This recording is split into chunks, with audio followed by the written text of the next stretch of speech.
So Mickey, as we talked a little bit about the big pieces that really have to be in place for a board and a head to lead their school effectively. We talked about those 6 sectors of an organizational structure. We really talked about a strategic planning process that can be dynamic and aligned and create excitement in the community. But when it really gets down to it, it's how is the board going to lead along with the head. And you know, it just seems like for years there's been so much written, so much talked about various governance models, whether it's the Carver model, whatever, and yet somehow we continue to have this conversation that board leadership just comes up short. What's the missing piece? What's going on that's creating this challenge? You're so right. I mean, it's not that there's not good information out there. I mean, all kinds of resources available, books have been written, and they're all good. They're all excellent. Information is out there. The problem of it is that we haven't figured out a way to put into practice all that information. I mean, I've led a lot of board seminars, and I've never had a board member say, I disagree with what you're saying. Problem is putting it into practice. And I was thinking about this the other day. It was like when I was coaching football. I couldn't go to the chalkboard and draw a play up on the board and tell everybody what their responsibilities and how to play their position and then just line up Friday night and expect that play to score. I mean, we had to go practice it. And I think that's the issue. Boards have to practice good boardsmanship. So really to know what it looks like to be able to practice it, that's certainly a starting place. You know, so often that's really seems to be reduced to whether it's a retreat or a seminar or a book. Once again, just kind of one-shot deals, only maybe partially effective. What could really take it to another level? Yeah, I tell you, I like the concept. Stephen Covey talked about 7 habits of highly effective people. We've been thinking about 7 habits of highly effective boards. The point that Covey makes, that we want to make, is that good boardsmanship has to be habitual. We have to habitually do the things we should do as boards, and we have to habitually not do the things that we shouldn't do as boards. So BMSG has worked out these 7 habits. We talk about, one of the habits is that to take every decision that you make as a board through the grid of your mission, school's mission, its values, and the areas that it needs to produce results in.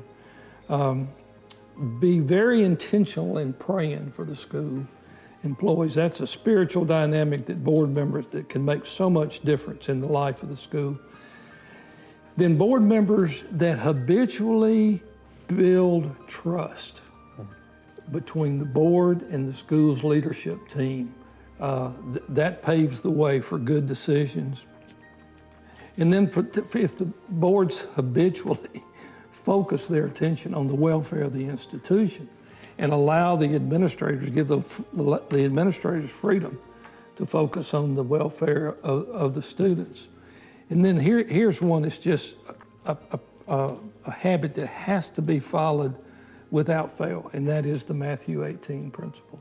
That is that if I'm sitting on a board and a parent brings a complaint to me and wants me to deal with that, I need to always tell them that they need to take that to the source. If it's a problem with the teacher, go to the teacher. If it's administrator, but don't, as a board member, take those things that are not your responsibility to deal with.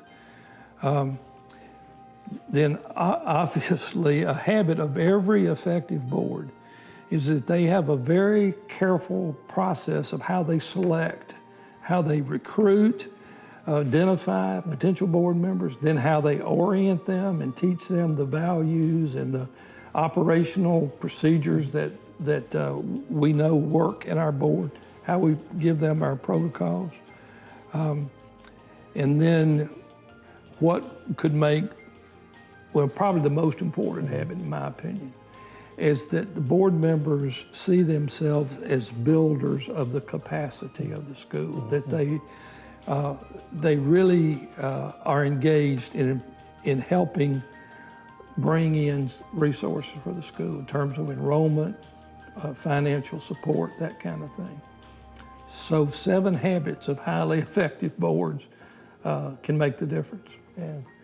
Well, you know, it seems like you hear today that really one of the biggest challenges of leadership is to make the complex simple. Yeah. And I think, you know, if we really sum up what we've tried to talk about to boards and to heads, the opportunity to understand roles and responsibilities, student welfare, institutional welfare as it relates to organizational structure, a strategic process that is defined and measurable, but is exciting and aligns and really energizes the community. And then these 7 habits. If those elements are in place, it would seem like with the tsunami of issues that boards and heads are facing today, that they've really got some pegs that they can hang things on to work together to fulfill their mission in accordance with their values in their key result areas. And again, that may be oversimplification, but hopefully that's where taking the complex and reduce it to those things that make it more simple and clear can help boards and heads to be effective. I agree. In fact, one of the things we've enjoyed doing at BMSG is we've developed a playbook for a board. You know, we have a whole list of offensive plays and we have a whole list of defensive plays. But again, it's that of trying to take the complex and make it very simple, but get it to where it can be practiced, habitually done, the same way all the time, and it produces good results. Yeah.